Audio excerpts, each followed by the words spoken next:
Hey, wine mermaids. This is the Peace, Love, and Wine podcast, bringing you happy hour conversations with awesome women on self-care, sisterhood, and creative living to reduce stress and maximize joy. Life is short, so grab a glass and get ready to sip, sparkle, and make a splash. Make sure to visit peaceloveandwine.com and enter your email to receive VIP deals and get your free self-care download. Now, here's your wine sister hostess with the mostest, Tiffany Humfeld.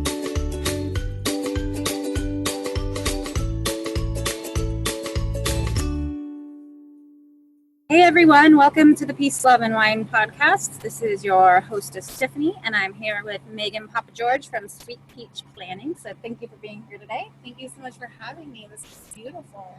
Awesome. Well, I'm really glad that we get to talk today, and I'm really interested to learn more about what you do in the wedding space, because I kind of feel like you're crazy to be a wedding event planner. I kind of feel like I am too. I feel like if somebody would have told me that last year, I would have agreed with them, but I am coming up on my 5th year anniversary, and I feel like I've finally gotten a really good hold on where my personal boundaries are and what I'm okay doing and what I'm okay charging, and kind of finding my own footing, because I think at the very beginning you start out and you just want to do anything, and you're just like, I'll go to the moon and do a wedding for you, I don't care. And then you kind of go to the absolute opposite, and you're like, no, I will not take one extra thing home with me at the end of the night.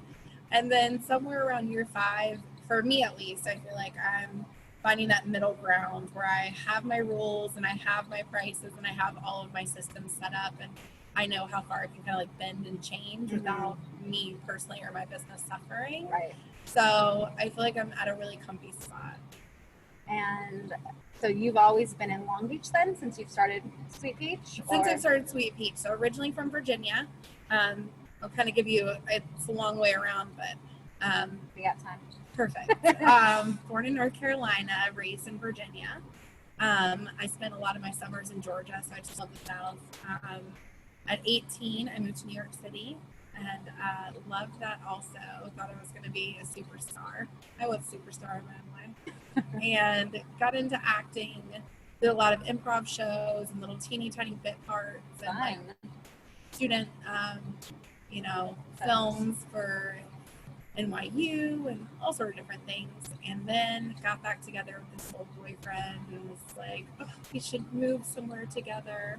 And I found a theater company that was casting in South Carolina and Charleston. So we ended up moving there, and I did theater there for a year and loved it. Hey, Charleston. Ended up staying there for another year bartending and just hanging out, because it's one of those cities where people are like, oh, the South is so uncultured, and but being in Charleston, it's like they've been having their own fashion week for 300 years, and they're just like this hodgepodge of so many different, with a French influence and a Creole influence and Spanish and all these different kinds of foods and languages. It's just such a beautiful place. So I really fell in love with it. And then I fell in love with the guy. There's a theme here. Yeah. I think maybe I'm more of a lover at heart than I come off. So I fell in love with the guy, and my gut was telling me, like, I don't want to be barefoot and pregnant in Charleston, South Carolina yet. Not that it's going to be a bad thing one day, maybe now. But at the time, so I was like, gotta get away. When I was gonna move back to New York, but he was not down with it. So we ended up in Long Beach in California, and have been here for 7 years. Oh. 7.5 maybe. Yeah, for a while. Awesome. So that one's working out, it sounds like. Yeah, it's stuck. What does he do? He's a server. He works at Bobo downtown. Oh, cool. It's a great place. Have you been there? I haven't eaten there yet. I've walked up and looked at the rooftop terrace. Yeah, yeah, that's where he works. Upstairs is super casual, but still nice. And downstairs is more like where you go for your anniversary or when your parents are around, or something like that. Yeah, it's a really cool looking place from the outside. I like all their out facade. I guess they're succulents. Are those live? I think so. That'd be really fun. I'm saying yes, and then someone's totally. Like, no. Yes. They look real. They're I further real. No, I have no idea, but they look real. So, what got you into wedding planning then specifically? Okay, so moved to California. We were doing little bit parts and things. I talked to Cody into being an actor, quote unquote actor with me. So we did like 1,000 Ways to Die, and we did all these like behind the scenes, like background bit part things just to make money. And then we were like, oh, well, we're going broke, so we need real jobs. So we got a job. Believe it or not, we got a job over here at Paradise, which was a gay bar and restaurant for years and years and years. Did they just close? Because I walked by the other They day. did 1 month ago, I think. I was hoping they would just stay open until after Pride and like do one last Pride, but I actually ended up doing the owner's wedding a few years later. So the owner of Paradise, I did his wedding. But we got a job there. We had no idea it was a gay bar until like the third day we worked there. And they were just like, our manager's in drag. He's Wendy Williams, and he looks freaking fabulous. So that was great. And I was working there like 2 days a week and trying to do acting and trying to get an agent over here that would send me out on things, and it wasn't working out. And I had like this woman empowerment moment. And I was like, nobody's going to tell me I'm too fat or too skinny or I have a mole, or like I had this whole like breakdown on the train coming back to Long Beach. So I go in and I'm like, I need more hours. I'm not going to be an actress anymore. And the manager was like, well, we were thinking about hiring a catering manager. Do you want to do that? And I was like, yes. I'll figure out how. And I like, honestly, I didn't actually really know. But I had done parties before. I did my first party. I always say like I did my first planning party when I was 14, and I did my mom's baby shower, and I like took it for real serious. But so then I worked at Paradise. So you have a sibling that's a lot younger than you. 15 years. Yeah, he's the baby. He's not a baby. Well, he's still a baby, but he's graduating high school next year.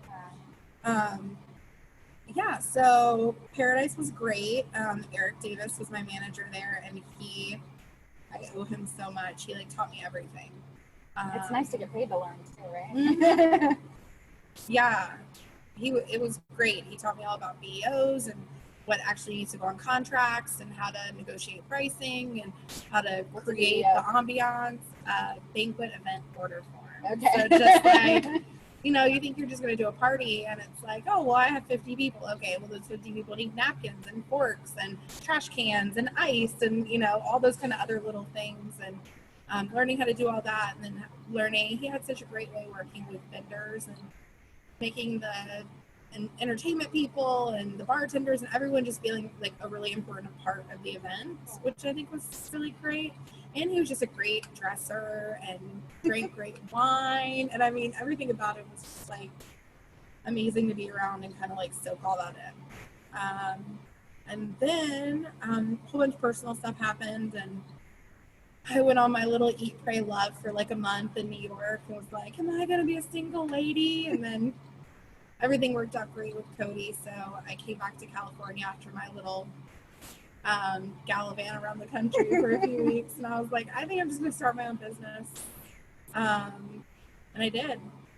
And it's been really crazy. Yeah. But great.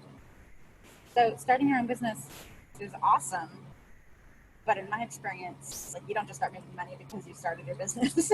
Right. No, it takes time to make money. I kind of did it probably the wrong way, but I didn't know how to start a business, and maybe I wasn't as tech savvy, or 5 years ago they didn't have quite as many online tutorials, so they started their business.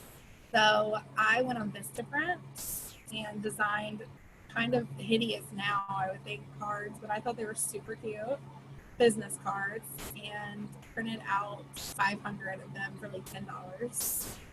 And then I took 10 of them every day and would go hand them out. And I was like the weird person in the neighborhood that would just like go in the hair salon and be like, hey, do you guys do wedding hair? Cool, you want to do a blog post together? Awesome, let's like do things. And every day I would just go hand out 10 of those cards, and eventually people would start booking me. Awesome. Yeah. So did you find that the fact that you were offering the blog post, that was enticing to them?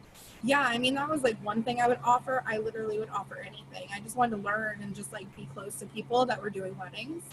So one place I like offered to come in and help learn about flowers and work for free for like 3 days and learn about cutting flowers and cooling flowers, and now I still go back to that flower shop all the time. They're like, oh, do what you want, get what you want, move stuff around, who cares?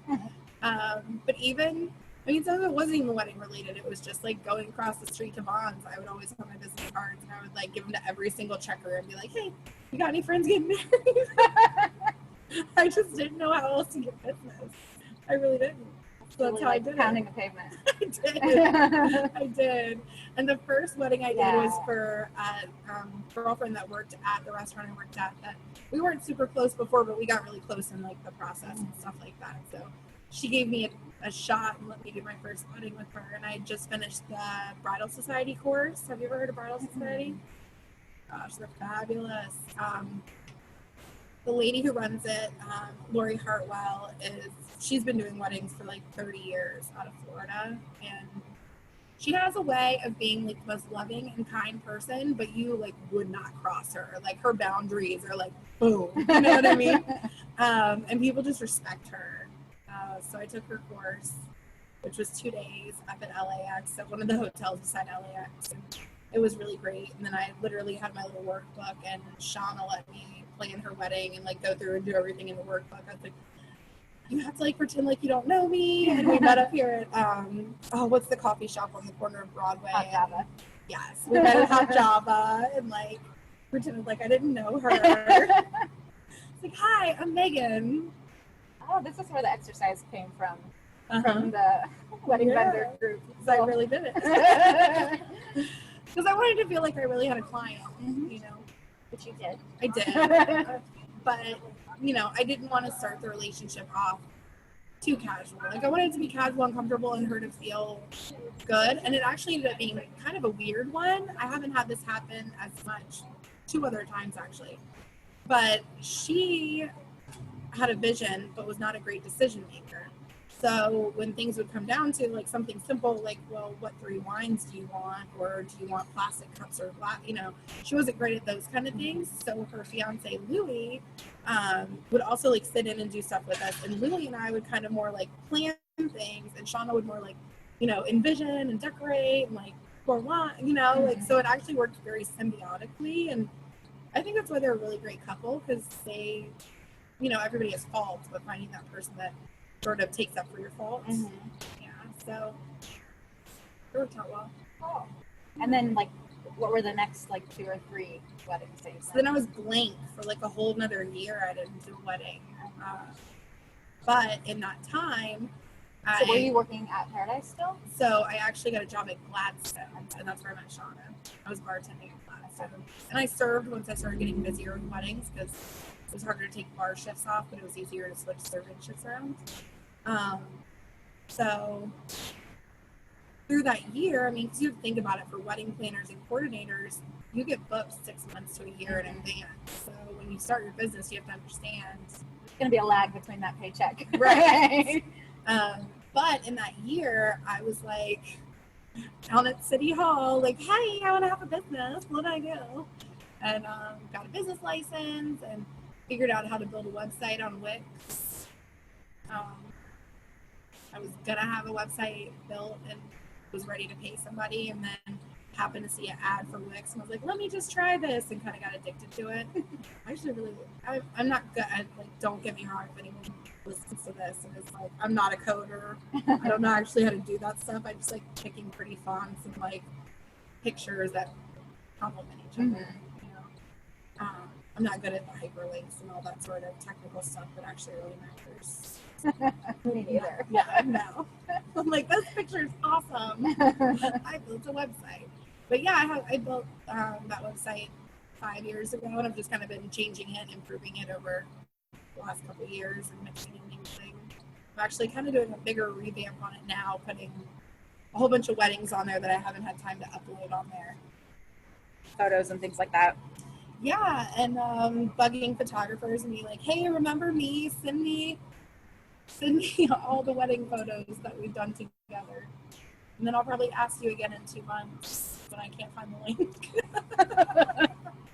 There's just so many tools, right, that you can get lost in the tools and not even remember, like, you know, what did I use for that? Was that Google Docs? Was it Dropbox? Was Right. it, you know? Totally.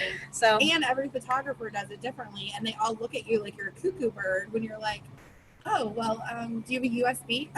Who uses USB? And then like the next one, I'll be like, oh, well, you can just, you know, connect with me on Google Docs and we can do a shared album. And they're like, what's a Google Doc? And I'm just like, ah! You know, so that's another thing with wedding planners. If you want to be a wedding coordinator or planner, or even just help a friend out, you have to learn to meet people on their own territory. Like in the very beginning, I was like, not super pushy about it, but just couldn't understand why this venue had this tool and this DJ would do this, and none of them would match up. mm-hmm. You know what I mean? Like, and they all are used to their own practices and processes. Yeah, all their own stuff. So then they don't understand that they're all different. So that's one thing that it's cut me off so much time. Like, oh, okay, you like your songs, you know, put into a Google Doc, great, I'll send them to you that way. Oh, you like your songs put in on your own website, you have a private thing to put, great, we'll do that. Like, I've tried to get a lot more agreeable in that instead of trying to make all of these different vendors mold to what is comfortable for me. Right. So it takes a little longer. But actually it ends up taking less time because then there's no like resentment or like, well, this is the way I want, you know, right. It's just like, cool, man, we'll do it your way. Sounds great. I don't care. Did you think being an event planner has helped you like just be more flexible in general? Yes. I'm usually very black or white. I'm usually like loosey-goosey flexible, like time to just travel and find out what's going on in life and like have no plans. Or I'm like 4:30, 5 o'clock, you know, like very rigid. So I did used to have a hard time in between, and wedding planning has helped with that because, you know, we spend 8 months to a year if I'm planning a wedding a lot of times, making sure every single little thing is exactly the way they want it. And then the day up comes and the cake melted or this happened, and it's things that are like completely out of our control, and you have to prepare yourself, and as a planner, you have to prepare your clients. And you can't be like, hey, by the way, something's going to mess up. But you have to just be like, hey, by the way, don't forget to live in the moment. Don't forget to just roll with whatever happens. You're going to have an awesome day. Because, sorry, but I think probably every wedding I've ever done has something go wrong. And it was never anything. A lot of times it has nothing to do with anything we're doing. We just did a wedding last weekend, and they didn't have her room reservation. Wow. She was getting updates on her phone about her room reservation for 6 months and got there, and they didn't have the room reservation. Wow. So then they had to wait an hour because something had glitched with something. So it put this back and that back, and the rehearsal could have been later and whatever. But it's like, then it's our job just to be like, okay, cool, that happened, awesome, let's go with it. So yes, that's a learned trait. I don't think anybody really likes that. It's uncomfortable, right? It's uncomfortable. That's the exact way to put it. Yeah, but I think, everybody kind of knows, or if you don't know, you should know that things will not go 100% as planned, right? And sometimes it's so tiny that the bride doesn't even necessarily know, right? Like that's partly what a really good coordinator will do, right? Is pick up the slack and tie up the loose ends and all that stuff. And kind of like statistically, it's almost fun. Like a couple weeks later, to, like I had a bride that got married in South Carolina. We did a destination wedding for her, and she called me like a month later, and she was like, "My bartenders didn't show up." I was like, "No." Who was pouring drinks? The servers. Who was serving? We were. I didn't even realize. I was like, I know you weren't supposed to, but like we made it work. Right. That's fun. I mean, I'll tell them when it gets to the point where like they should be refunded or something like that, but generally it's like, just not bring it up unless it's like life or death or something's on fire, then like they don't really need to know. They don't. No, they don't. As long as somebody's handling it. Right? So what do you do to stay organized then now, because that takes a lot of organization, right? It does. So I have a couple processes I love using. I'm a big Honeybooker. Have you heard of Honeybook? Is it an online system? It's an online system for your contracts, and then also people can make payments, and then they automatically send out reminders, which is my big thing because another thing. Like the first 2 years that I was in business, I would like never get paid until like 2 weeks later, and the client would like call me and be like, "Oh my gosh, I never give you your last payment." I'm like, "Oh, thank you," because I was so, I don't want to say nervous. I was just so intent on making their day like so perfect. I would forget about the money part, and I didn't have a ton of expenses at that time, so it wasn't like I was waiting to pay my office rent or something. But now HoneyBook's nice because that automates it, and then at the end of the year, you can pretty much see anything. Like, this is how many you did this month, and this is how much money is coming in, and this is your busy time. Some people are inquiring. Pretty great. And then for the actual planning and coordinating, I use Timeline Genius, which are super great. So Timeline Genius, basically, you put in like Kelly Slater and Zach Morris, and they're getting married in Malibu at 5 o'clock, and then it spits out a fake timeline. So it's for sort of the day of type of thing, the timeline for the actual wedding day. And then I go in and I put in all their vendors and all of their wedding party, and they collaborate with me on that depending on their skill levels and what they like to do. Sometimes they'll just email it to me. Sometimes they'll actually go in and add things on their own. And then as it gets closer, I do the actual timeline, and I get really, really fickle about my timelines because sometimes little things can really make the whole day wacky. You know, like they're getting married at a church, they're in their reception at Betty Ruckus Center or Hal or whatever, and the florist just goes to the reception. Well, how do they get their bouquets? Or if there's just so many like little things. Like I'll have the florist leave before the cake gets there, but then the cake needs the flowers put on it, and then the flowers are gone. And just making sure these little intricate things are just timed correctly makes the actual day smoother. So I am a little fickle about my timelines. I don't like my clients to really touch them. I'll kind of come up with them, and then in our final meeting, we go over everything. And obviously, if they don't like something, then, I'll make it work. But generally, like the actual setting up, planning, breakdown part, I'm like pretty hands-on. And then I kind of guide them through the other stuff. Like, do you want to do a father-daughter dance? Do you want to do an anniversary dance? Are you doing a honeymoon dance? And then I'll kind of help them, with how long it might be and stuff like that. But I also like to collaborate with the DJ on that. I send everything out, and I'm like, this is what we came up with. If you think that it should be changed, just let us know. We can totally switch it up. The order of things. Yeah, because sometimes DJs, are really talented at a certain thing, or maybe in their experience, they really like to get the crowd going, like right after dinner, and they don't want to do more of this or that, and we want to do what they're comfortable with, because then they're going to do a better job. Right. Have you ever done a wine ceremony as part of the wedding? Yes, we've done a couple different versions. There's a version where there's a different wine in each glass. No, in each like baby carafes, and they pour it in a glass and they each take a sip. Fun. And then there's also one where you can like have a wooden box and you put a wine in wine glasses with letters in it, and then you like nail it or lock it shut. And then there's a couple different ways to do that one. You can either open on your 1-year anniversary, or you can open it after your first fight, or things like that. We're starting to make those boxes now, but we haven't done them for a wedding yet. So. Oh, they're cool. Yeah, they're really cool. Yeah, you'll have to show me. I have a sample I can show you, and they're cedar.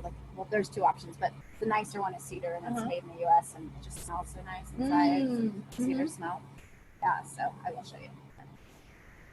So how do you take time out for yourself with all the the stress that goes along with weddings? Well, it's really hard because in the age of social media, you want to constantly be sharing, and I feel like people don't understand, and it's not their fault. They're not doing it in a malicious way, but they don't understand.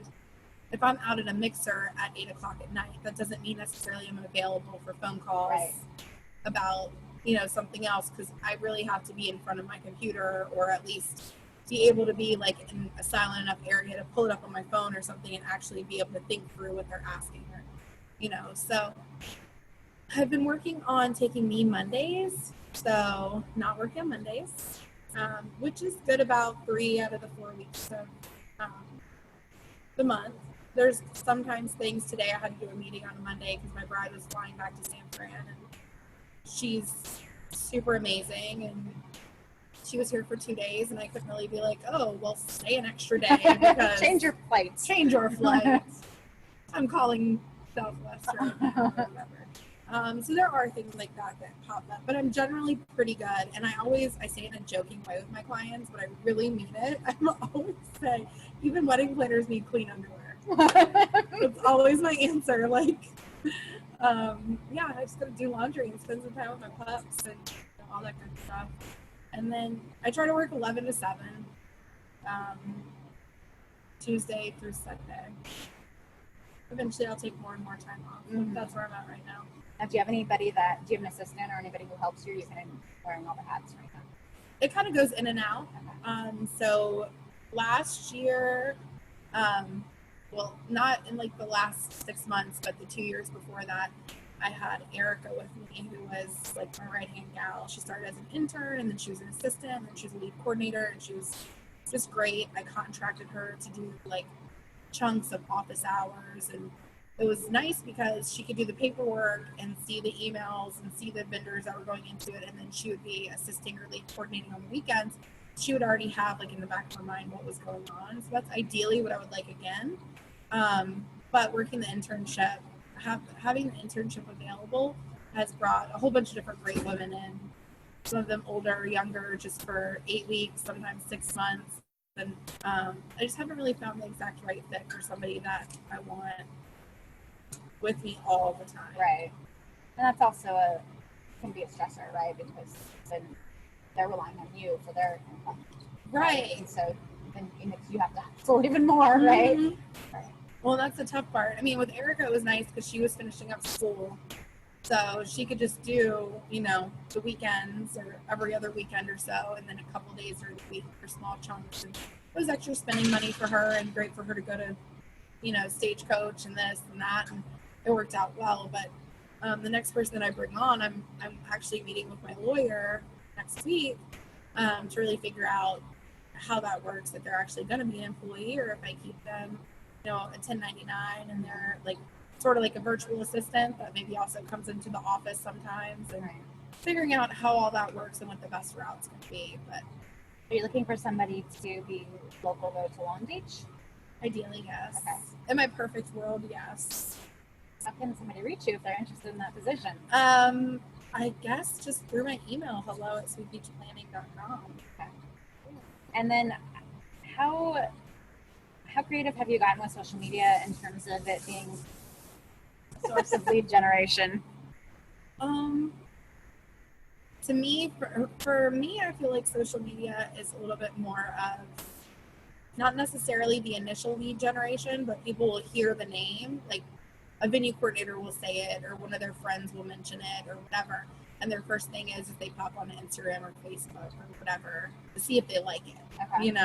So I do kind of feel dutiful to keep up with what I have going on with my business, because I want people to be able to pop on there and really get a feel for not only what our weddings look like, but like the culture of our company. I want to see them like, we hug on our brides, we have a glass of wine with them, we go walk on the beach with them. Like that's the culture of Sweet Peach, and all my interns and the women that I contract are on point with that. So I want that to be evident in our social media, so that people aren't expecting somebody like in a pantsuit that's stuffy meeting at like a very business environment, which is great for some people, but I just don't want to come across unauthentic. So don't get much lead generation, but almost every consultation I do, they're like, well, I looked at your Instagram. They never say, I found you on Instagram, right. But they're like, I stalked your Instagram. So do you mind if I fill up a little bit? I do not mind, please. We are drinking One Hope Pinot Noir, which helps animals find their forever home, so that's fun. I mean, while we're pouring, if anybody is interested in learning more about One Hope Wine, whether it's to enjoy some lovely wine that will benefit your favorite charity, or you're looking for a side gig, you can go to my site at viaonehope.com/peace, love, and wine. All right, our glasses are full again, so it's time to probably toast again. Yay! Cheers! Cheers! Can I just tell everybody, she's spoiling me. We're out like looking at the beach and pool with like a breeze. and it's amazing. It is amazing. Every day I try to be grateful for where we live. Cali life, yeah. Mm-hmm. Let me think. What else should we discuss that we haven't discussed? Is there anything that you think people should know about event planning or wedding planning that maybe is a hidden part, or something that to you is sort of common every day, but people don't really think about it as a consumer? I think there's a couple things. I think what I really try to encourage my clients to do is, no matter what your budget is, whether it's 10,000 or 50,000 or whatever it is, to understand that to accomplish whatever budget you have, you're going to have to give something up. Mm-hmm. So just in the very beginning, really, I know it sounds corny, but either meditating on it or chatting with your partner about it or watching movies and seeing what really makes you giddy. But like, unless you're really ready to just invest a ton of money, then you might have to have you might get to have a nicer wine because you have really simple flowers, or you might get to have the best DJ in Southern California that's just going to be amazing, but maybe your food's a taco stand. And like, there's got to be a give and take, because that's the hardest part. Is for us, it's like we can't make something out of nothing. Right. So you got to give us a little bit of something to work with somewhere. Yeah, there's got to be more than a $0 budget. Yes, yes. But one of the most beautiful weddings I feel like we've ever done there's actually two that were both $16,000 budgets. For the entire wedding? Mm-hmm. Okay. One was for 94-ish people. That was Hilda and John. And then one was for 130 people, and that was for Lindsay and James. And they both just like embraced, let's make stuff, let's be flexible on our food, and they were like gorgeous weddings, because they were organic and the touches were really beautiful. Lindsay and I went and like hunted out like cool old mod 60s, 70s looking plates from the Goodwills, and ended up paying like $80 for all the plates for 130 people. But it made the tables look so rad, and little things like that. And if you don't want to invest your time and stuff like that, that's completely fine. Just it's gonna cost more. Yeah. Yeah. You're gonna pay somewhere. You're gonna pay with your time or pay with your money.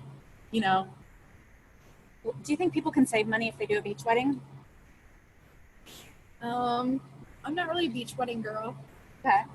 I like overlooking the beach. I like the beach in the background. Right. But for me, the guests hate getting sandy. Right. And you can never hear it. And that kills me, because I've only cried at, I think, 3 weddings. And it almost gets me when I hear the ceremony. That's the only time I really get choked up. And I'm like, it's choking me up, and I've only known them a couple months. Like, I'm sure their grandparents and whoever want to actually hear what they're saying. Right. It's really hard to do on the beach. Yeah, especially if you have, it's better if it's a really small, intimate crowd that they can be kind of circled around. Right. Yeah. And I think actually in Southern California, somebody can double check this, but the law is up to 12 people. You can do it for free. And then after that, you actually have to get a permit to do it on the sand. Okay. Yeah, that's good to know. I mean, what's really fun is I see weddings sometimes happening. Yeah. See them, so that's fun. If it floats your boat, make it work, Yeah. We've done weddings on gondolas over here. We've done weddings overlooking at Point Vicente Lighthouse with the ocean right there. I mean, there's tons of places to do it where the ocean's in the background or even under you. It'd be funny to have like a glass bottom boat where something was happening or something. Yeah, that would be rad, actually. Yeah. Actually, my last wedding I went to was a couple weeks ago, and it was on a boat in Redondo Beach area. Oh, really? Yeah. Was it Hornblower? It was Hornblower, yeah. I like that. Yeah, it was fun. It was, bride is a very big Little Mermaid fan, so they do the wedding on the boat. That's great. Yeah, it was really cute. I think we probably should wrap it up, but let's talk real quick about sisterhood. What does it mean to you? And what does it mean to you?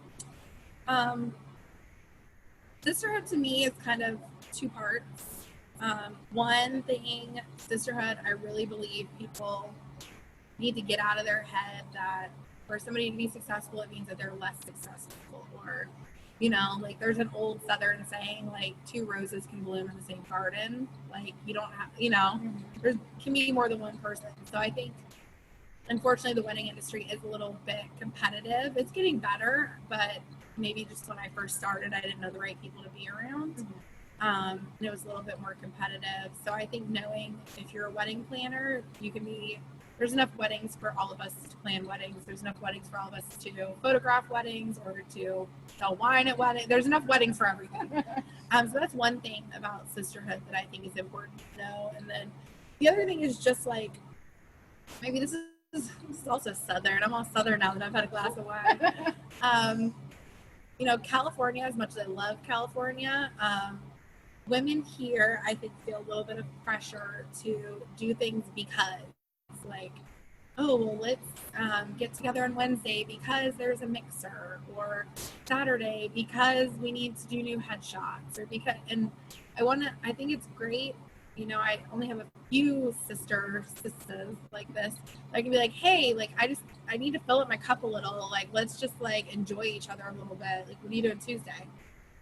Cool, let's just hook up and like see where it goes. Maybe we'll grab a smoothie, maybe we'll walk over to yoga, maybe we'll sit on your couch and like, complain about life and like pet your dog. I don't know, but just not having to always be around other women when we're in heels with lipstick and the perfect hairstyle. Like, just being able to like be around each other.